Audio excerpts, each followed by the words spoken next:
Guys, ಎಲ್ಲರಿಗೂ ನನ್ನ channel welcome. So guys, ಇವತ್ತಿನ ವಿಡಿಯೋನ ಸ್ಟಾರ್ಟ್ ಮಾಡಕ್ಕಿಂತ ಮುಂಚೆ ಒಂದು ಸ್ಮಾಲ್ ಅಪ್ಡೇಟ್ ಅಂತ ಹೇಳ್ತೀನಿ.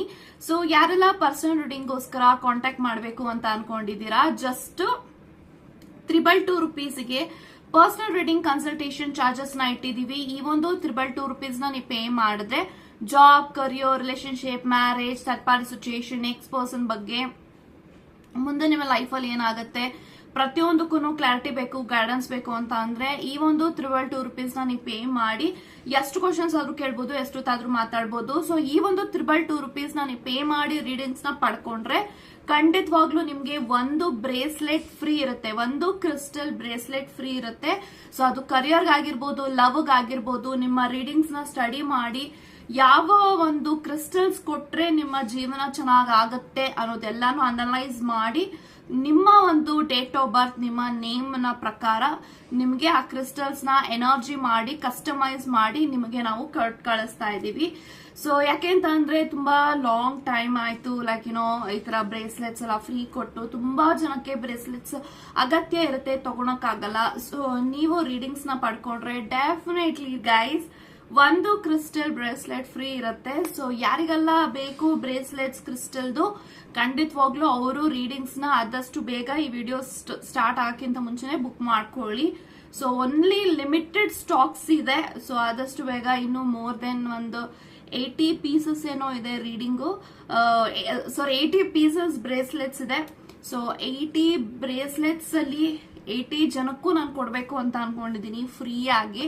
ಸೊ ಏನ್ ಮಾಡ್ಬೇಕು ಅಂತ ಅಂದ್ರೆ ನೀವು ನನಗೆ ರೀಡಿಂಗ್ಸ್ ನ ಬುಕ್ ಮಾಡ್ಕೋಬೇಕು, ನಿಮ್ಗೆ ಬ್ರೇಸ್ಲೆಟ್ಸ್ ಫ್ರೀ ಇರುತ್ತೆ. 80 ಜನಕ್ಕೆ ನಿಮ್ಗೆ ನಾನು ಫ್ರೀ ಬ್ರೇಸ್ಲೆಟ್ಸ್ ಕೊಡ್ತಾ ಇದೀನಿ. ಆ 80 ಜನದಲ್ಲಿ ನೀವು ಒಬ್ರಾಗಬೇಕು ಅಂದ್ರೆ ಆದಷ್ಟು ಬೇಗ ರೀಡಿಂಗ್ಸ್ ನ ಬುಕ್ ಮಾಡ್ಕೊಳ್ಳಿ ಅಂತ ಹೇಳ್ತಾ, ಸೊ ಎಸ್ ಗೈಸ್, ಇವಾಗ ವಿಡಿಯೋನ ಸ್ಟಾರ್ಟ್ ಮಾಡೋಣ. ಗೈಸ್, ಒಂದು ಟಿಪ್ ಏನು ಅಂತ ಅಂದ್ರೆ ನೋಡಿ, ನನ್ಗೆ ಕಾಲ್ ಅಂತೂ ಡೆಫಿನೆಟ್ಲಿ ಮಾಡಕ್ ಹೋಗ್ಬೇಡಿ, ಡೈರೆಕ್ಟ್ ಆಗಿ ವಾಟ್ಸ್ಆಪ್ ಅಲ್ಲಿ ಮೆಸೇಜ್ ಮಾಡಿ. ಯಾಕೆಂತಂದ್ರೆ ನನ್ನ ಕಾಲ್ಸ್ ಯಾವಾಗ್ಲೂ ಬಿಸಿ ಬರ್ತಾನೆ ಇರುತ್ತೆ. ತುಂಬಾ ಜನ ಬೇಜಾರ್ ಮಾಡ್ಕೋತೀರಾ ನನ್ ಕಾಲ್ ಬಿಸಿ ಬಂದ್ರೆ.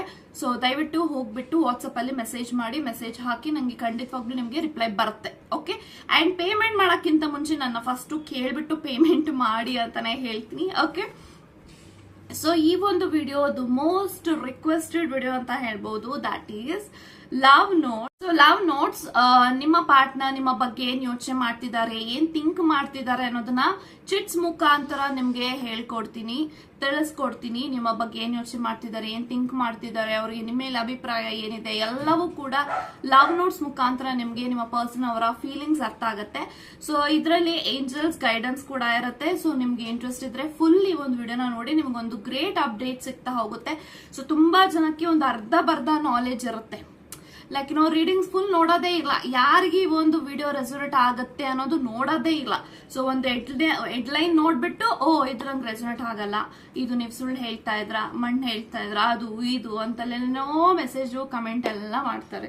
ಸೊ ಅಂತವ್ರಿಗೆ ಏನ್ ಹೇಳ್ಬೇಕು ಅನ್ನೋದು ನನಗೆ ಗೊತ್ತೇ ಇಲ್ಲ. ಸೊ ಕ್ರಿಸ್ಟಲ್ ಕ್ಲಿಯರ್ ಆಗಿ ಹೇಳ್ತೀನಿ ನಾನು, ಲವ್ ರೀಡಿಂಗ್ ಅಂತ ಬಂದ್ರೆ ನಿಮ್ಮ ವ್ಯಕ್ತಿ ನಿಮ್ಮ ಜೊತೆಗಿದ್ರೆ ರೆಸೊನೇಟ್ ಆಗತ್ತೆ.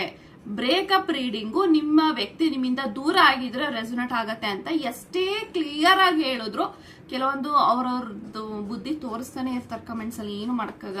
ಸೊ ಅಂತವ್ರಿಗೆ ಹೇಳೋದು ಒಂದೇ, ನಿಮಗೇನಾದ್ರೂ ಆ ತರದೆಲ್ಲ ಇದ್ರೆ ನೀವು ಟ್ಯಾರೋನ ಕಲ್ತ್ಬಿಟ್ಟು ನೀವು ಚಾನಲ್ ಓಪನ್ ಮಾಡಿ, ನೀವು ರೀಡಿಂಗ್ಸ್ ಮಾಡಿ. ಸೊ ನೀವ್ ಯಾವ ತರ ನಿಜಾನೇ ಹೇಳ್ತೀರಾ ಅನ್ನೋದನ್ನ ನಾವು ನೋಡ್ತೀವಿ. ಓಕೆ, ಸೊ ಎಲ್ಲಾ ಟ್ಯಾರೋ ರೀಡರ್ಸ್ಗೂ ಇದೇ ಒಂದು ಪ್ರಾಬ್ಲಮ್ಸ್ ಆಗ್ಬಿಡುತ್ತೆ. ಅವ್ರವ್ರ ಎನರ್ಜಿನಲ್ಲಿ ಏನೇನ್ ಬರುತ್ತೆ ಅದನ್ನ ಹೇಳ್ತಾರೆ, ಕೆಳಗಡೆ ಒಂದಷ್ಟು ಕೆಟ್ಟ ನೆಗೆಟಿವ್ ಕಮೆಂಟ್ಸ್ ಮಾಡ್ತಿರ್ತಾರೆ. ನೀನ್ ಹಿಂಗ್ ಹೇಳ್ತಿದ್ಯಾ, ಅವ್ರು ಹಂಗ್ ಹೇಳ್ತಿದ್ದಾರೆ, ನೀನ್ ಹಿಂಗ್ ಹೇಳ್ತೀಯಾ, ಅದೆಲ್ಲ ಮಾಡ್ತಾರೆ. ಸೊ ನೋಡ್ಕೊಂಡು ಮಾತಾಡಿ. ಓಕೆ ಗಾಯ್ಸ್, ಸೊ ನಿಮ್ಮ ಪಾರ್ಟ್ನರ್ ನಿಮ್ ಬಗ್ಗೆ ಏನ್ ಯೋಚನೆ ಮಾಡ್ತಿದ್ದಾರೆ ಅಂತ ಚಿಟ್ಸ್ ಅಲ್ಲಿ ನೋಡೋಣ. ಸೊ ಏಂಜಲ್ಸ್ ಗೈಡೆನ್ಸ್ ಲಾಸ್ಟ್ ಅಲ್ಲಿ ಇರುತ್ತೆ. ಓಕೆ, ಒಂದು ಸೆಕೆಂಡ್. ಓಕೆ, ಸೊ ನಿಮ್ಮ ಪಾರ್ಟ್ನರ್ ಎಷ್ಟು ಲವ್ ನೋಟ್ಸ್ ತಗೋಬೇಕು ಅಂತ ನಂಗೆ ಅನ್ಸುತ್ತೆ, ಅಷ್ಟು ಲವ್ ನೋಟ್ಸ್ ನಾನು ಓಪನ್ ಮಾಡ್ತೀನಿ. ಓಕೆನಾ? Okay, you are that part of me. Okay, so cards first ತಗೊಂಡ್ಬಿಡೋಣ.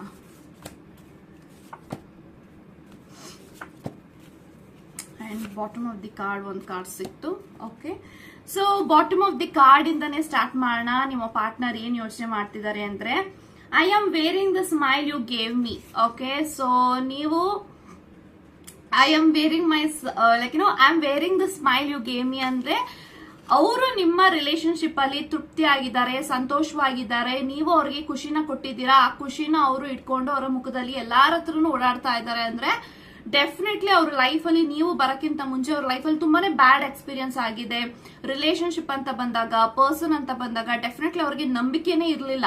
But ನೀವು ಅವ್ರ ಲೈಫ್ ಅಲ್ಲಿ ಬಂದ್ಮೇಲೆ ಡೆಫಿನೆಟ್ ಆಗಿ ಪ್ರತಿಯೊಂದ್ರಲ್ಲೂ ಕೂಡ ಅವರು ಚೇಂಜಸ್ ಆಗಿದೆ. ನೋಡೋಂತ ದೃಷ್ಟಿಕೋನದಲ್ಲಾಗಿರ್ಬಹುದು, ನೋಡೋಂತ ನೋಟದಲ್ಲಾಗಿರ್ಬಹುದು, ರಿಲೇಶನ್ಶಿಪ್ ವ್ಯಾಲ್ಯೂ ಆಗಿರ್ಬಹುದು, ಸಂಬಂಧ, ಲವ್, ಪ್ರೀತಿ ಎಲ್ಲಾನು ಕೂಡ ಅವ್ರಿಗೆ ಇವತ್ತು ಒಂದು ಅರ್ಥ ಗೊತ್ತಾಗಿದೆ ಅಂತ ಅಂದ್ರೆ it's all because of you. Okay, so ನಿಮ್ಮ ಜೀವನದಲ್ಲಿ ನೀವ್ ಎಷ್ಟು ಸಂತೋಷವಾಗಿದ್ದೀರೋ ಅದೇ ರೀತಿ ನೀವು ನಿಮ್ಮ ಪಾರ್ಟ್ನರ್ನ ಅಷ್ಟೇ ಖುಷಿಯಾಗಿ ನೋಡ್ಕೋತಾ ಇದ್ದೀರಾ. ಅದಕ್ಕೆ ನಿಮ್ಮ ವ್ಯಕ್ತಿ ಹೇಳ್ತಿದ್ದಾರೆ, ಇವತ್ತು ಏನ್ ನಾನು ನಗ್ತಾ ಇದ್ದೀನಿ ಆ ನಗುಗೆ ಕಾರಣ ನೀನು ಅಂತ. Okay, so next, I believe in you. Okay, so ಈ ಒಂದು ವ್ಯಕ್ತಿ ನಿಮ್ಮನ್ನ ತುಂಬಾನೇ ಬಿಲೀವ್ ಮಾಡ್ತಾರೆ, ತುಂಬಾನೇ ನಂಬ್ತಾರೆ. ಅವರ ಲೈಫ್ ಅಲ್ಲಿ ಯಾರಾದ್ರೂ ಒಬ್ಬ ನಂಬಿಕಸ್ಥ ವ್ಯಕ್ತಿ ಇದ್ದಾರೆ, ನಂಬಿಕೆ ಇಟ್ಕೊಂಡಿದ್ದಾರೆ. ಆ ಒಂದು ವ್ಯಕ್ತಿ ಯಾರನ್ನೂ ಕೂಡ ಅಷ್ಟು ಸುಲಭವಾಗಿ ನಂಬಲ್ಲ. ಸೊ ನಿಮ್ಗೂ ಕೂಡ ಅದು ಎಕ್ಸ್ಪೀರಿಯನ್ಸ್ ಆಗಿರ್ಬೋದು. ಸ್ಟಾರ್ಟಿಂಗ್ ಅಲ್ಲಿ ರಿಲೇಶನ್ಶಿಪ್ ಅಲ್ಲಿ ಅವ್ರು ನಿಮ್ಮನ್ನ ನಂಬ್ತಾನೆ ಇರ್ಲಿಲ್ಲ, ಅಥವಾ ನೀವು ಅವ್ರ ಲೈಫಲ್ಲಿ ಪರಿಚಯ ಹಾಕಿಂತ ಮುಂಚೆ ಅಥವಾ ಎಲ್ಲೇ ಏನೋ ಒಂದು ಆಗಕ್ಕಿಂತ ಮುಂಚೆ ಅವರ ಫಸ್ಟ್ ಭೇಟಿನೇ ಅನುಮಾನದಿಂದಾನೇ ಸ್ಟಾರ್ಟ್ ಆಗಿದೆ. ಅನುಮಾನ in the sense not something like ಅಂತ ನೆಗೆಟಿವ್ ಆಗಿ ಅಂತಲ್ಲ, ಅವ್ರು ಯಾರನ್ನೂ ಅಷ್ಟೊಂದು ಅಟ್ಯಾಚ್ ಆಗಲ್ಲ. Okay, so definitely I believe that ನಿಮ್ಮ ವ್ಯಕ್ತಿ ನಿಮ್ಮನ್ನ ನಂಬ್ತೀನಿ ಅಂತ ಹೇಳ್ತಿದ್ದಾರೆ ಅಂದ್ರೆ ನೀವು ಅವ್ರನ್ನ ನಂಬಿಕೆನ ಉಳಿಸ್ಕೊಂಡಿದ್ದೀರಾ. ಸೊ ಹಾಗಾಗಿನೇ ಐ ಬಿಲೀವ್ ಇನ್ ಯು ಅಂತ ಈ ಒಂದು ವ್ಯಕ್ತಿ ನಿಮ್ಗೆ ಹೇಳ್ತಿದ್ದಾರೆ. ಸೊ ಡೆಫಿನೆಟ್ಲಿ ಈ ಒಂದು ವ್ಯಕ್ತಿ ನಿಮ್ಮನ್ನ ತುಂಬಾನೇ ನಂಬ್ತಾರೆ ಅಂತಾನೆ ಹೇಳ್ತೀನಿ.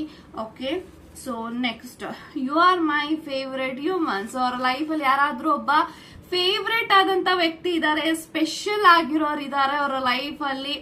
ಒಂದು ರೊಮ್ಯಾಂಟಿಕ್ ಆಗಿ ಒಬ್ಬ ವ್ಯಕ್ತಿ ನಿಮ್ಮ ಜೊತೆಗಿದ್ದಾರೆ ಅಂದ್ರೆ ಆ ಒಂದು ಫಸ್ಟ್ ಅಂಡ್ ಲಾಸ್ಟ್ ಪಾರ್ಟ್ನರೇ ನೀವು. ಯಾಕೆಂತ ಅಂದ್ರೆ ನಿಮ್ ತರನೇ ನಿಮ್ಮ ಪಾರ್ಟ್ನರು ಯಾರನ್ನು ನಂಬಲ್ಲ, ನೀವು ಕೂಡ ಹಂಗೆ ಇದ್ದೀರಾ. ಸೊ ಇವತ್ತು ನೀವು ಅವ್ರ ಲೈಫ್ ಅಲ್ಲಿ ಇದ್ದೀರಾ ಅಂತ ಅಂದ್ರೆ ಅವ್ರಿಗೆ ನೀವು ಮೆಚ್ಚುಗೆ ಆಗಿರೋದಕ್ಕಿದ್ದಾರೆ, ನೀವು ಅವ್ರನ್ನ ಬದಲಾಯಿಸಿದೀರಾ. ನಿಮ್ಮ ಸಂಬಂಧ, ನಿಮ್ಮ ಪ್ರೀತಿ ಆ ಒಂದು ವ್ಯಕ್ತಿನ ಖಂಡಿತವಾಗ್ಲೂ ಬದಲಾಯಿಸಿದೆ.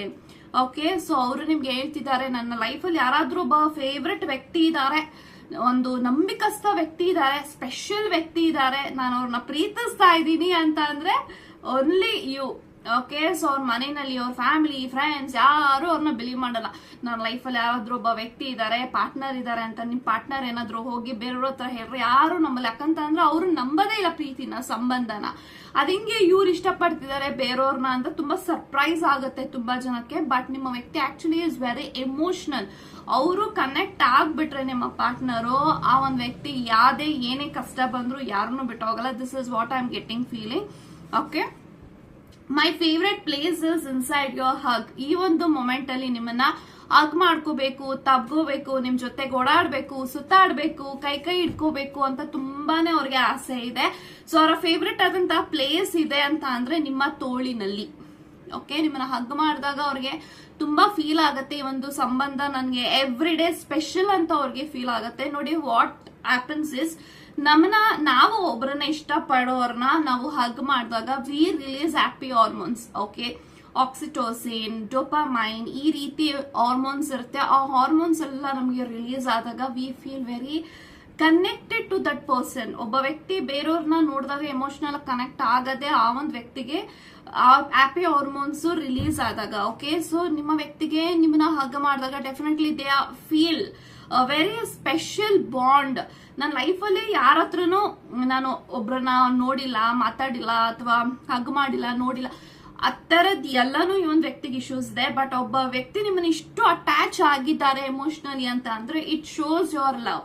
ಓಕೆ, ಒಬ್ಬ ವ್ಯಕ್ತಿನ ನಾವು ಬದಲಾಯಿಸಬೇಕು ಅಂದ್ರೆ ಅದು ಪ್ರೀತಿಯಿಂದ ಮಾತ್ರನೇ ಸಾಧ್ಯ ಆಗುತ್ತೆ, ಅಥವಾ ದ್ವೇಷದಿಂದ ಸಾಧ್ಯ ಆಗುತ್ತೆ. ಬಟ್ ಒಬ್ಬ ವ್ಯಕ್ತಿ ನಿಮಗೋಸ್ಕರ ಎಲ್ಲಾ ರೀತಿಯಿಂದನೂ ಬದಲಾಗಿನ ಅಂದ್ರೆ ಪ್ರೀತಿಯಿಂದ ಮಾತ್ರನೇ ಸಾಧ್ಯ ಆಗುತ್ತೆ. Okay, so next, you came into my life like a magic spell and showed me how beautiful it could be. Okay, ನಿಮ್ಮ ವ್ಯಕ್ತಿ ಅವರ ಲೈಫ್ ಅಲ್ಲಿ ನೀವೊಂಥರ ಜಾದೂಗಾರನಾಗಿ ಬಂದಿದ್ದೀರಾ, ಜಾದೂ ಮಾಡೋ ಹಾಗೆ ಬಂದಿದ್ಯಾ, ಒಂದು ಮ್ಯಾಜಿಕ್ ಆಗಿ ಬಂದಿದ್ದೀರಾ. ತೋರ್ಸಿದೀರಾ ಜೀವನ ಅಂದ್ರೆ ಏನು, ಸಂಬಂಧ ಅಂದ್ರೆ ಏನು, ಪ್ರೀತಿ ಅಂದ್ರೆ ಏನು, ಪ್ರೀತಿ ಮಾಡ್ರೆ ಹೆಂಗಿರುತ್ತೆ ಅವರ ಜೀವನದಲ್ಲಿ, ಇದೆಲ್ಲ ಅವ್ರಿಗೆ ಎಕ್ಸ್ಪೀರಿಯನ್ಸ್ ಆಗಿರೋದೇ ನಿಮ್ಮಿಂದ. ಅದನ್ನ ಅವ್ರು ಹೇಳ್ತಿದ್ದಾರೆ. ನೀನು ನನ್ನ ಜೀವನದಲ್ಲಿ ಒಂದು ಒಳ್ಳೆ ವ್ಯಕ್ತಿ ಆಗಿ ಬಂದಿದ್ಯಾ, ಪ್ರೀತಿ ಮಾಡುವಂತ ವ್ಯಕ್ತಿ ಆಗಿ ಬಂದಿದ್ಯಾ, ಒಂದು ಮ್ಯಾಜಿಕ್ ನ ತಂದಿದ್ಯಾ ನನ್ನಲ್ಲಿ, ನೀನು ಜಾದು ಮಾಡಿದ್ಯಾ, ನೀನು ಪ್ರತಿಯೊಂದ್ರಲ್ಲೂ ಕೂಡ ನಾನು ಇವತ್ತು ಒಂದು ಬದಲಾವಣೆ ನೋಡ್ತಾ ಇದ್ದೀನಿ ಅಂದ್ರೆ ಪ್ರೀತಿಯಿಂದ ಮಾತ್ರ ಸಾಧ್ಯ ಆಗತ್ತೆ ಅನ್ನೋದನ್ನ ಇಲ್ಲಿ ಹೇಳ್ತಿದ್ದಾರೆ. Okay, so last and final message, God is keeping me alive but you are keeping me in love. Okay, so ದೇವರು ನನಗೆ ಜೀವ ಕೊಟ್ಟಿದ್ದಾರೆ, ಯೋಚನೆ ಮಾಡೋದಕ್ಕೆ ಬುದ್ಧಿ ಕೊಟ್ಟಿದ್ದಾರೆ, ಪ್ರತಿಯೊಂದನ್ನು ದೇವ್ರು ನಂಗೆ ಕೊಟ್ಟಿದ್ದಾರೆ. ಬಟ್ ಆ ಜೀವಕ್ಕೆ ಪ್ರೀತಿನ ಕೊಟ್ಟಿರೋದು ನೀನು. ಸೊ ಇವತ್ತು ನಾನು ಚೆನ್ನಾಗಿದ್ದೀನಿ, ಖುಷಿಯಾಗಿದ್ದೀನಿ, ಪ್ರೀತಿನಲ್ಲಿದ್ದೀನಿ ಅಂತ ಅಂದ್ರೆ it's all because of you. Okay, so ನೀನ್ ಇಷ್ಟಪಡ್ತಾ ಇದ್ದೀನಿ, ನಾನು ಪ್ರೀತಿಸ್ತಾ ಇದ್ದೀನಿ, ಲವ್ ಮಾಡ್ತಾ ಇದ್ದೀನಿ, ಕೇರ್ ಮಾಡ್ತಾ ಇದ್ದೀನಿ, it's all because of you. So ಅವರು ನಿಮ್ಮನ್ನ ಇಷ್ಟಪಡ್ತಿದ್ದಾರೆ ಅನ್ನೋದಕ್ಕೆ ಕಾರಣನೇ ನೀವು ಅವ್ರನ್ನ ಅಷ್ಟು ಬದಲಾಯಿಸಿದ್ದೀರಾ ನಿಮ್ಮ ಪ್ರೀತಿನಲ್ಲಿ. ಓಕೆ, ಸೊ ಡೆಫಿನೆಟ್ಲಿ ಇವಾಗ ನೋಡೋಣ ಏಂಜಲ್ಸ್ ಗೈಡೆನ್ಸ್ ಏನ್ ಬರುತ್ತೆ ನಿಮ್ಮ ರಿಲೇಶನ್ಶಿಪ್ಗೆ ಅಂತ. ಓಕೆ,